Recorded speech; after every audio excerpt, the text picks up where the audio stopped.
দেখতাম না ওইখানে যে এটা কি পাহাড়ের উপরে উঠলাম ব্রিজে আমি উনি বয়স রাখেন জায়গা রাখেন আমি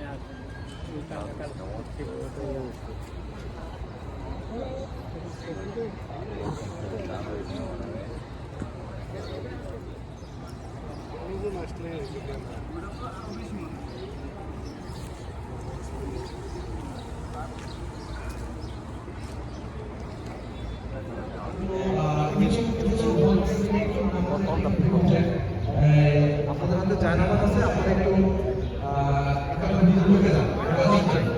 মেহরবানি করে দাদার জন্য আপনারা একটু পকেটে হাতে মেহরবানি করে দাদার জন্য তাদের মানুষের জন্য আমরা একটু কালেকশন করবো।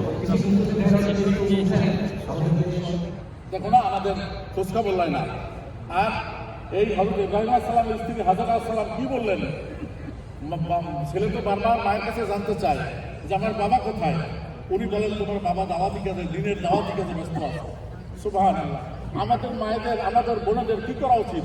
সন্তানদেরকে বাপ সন্তানকে ভালোভাবে দেওয়া উচিত।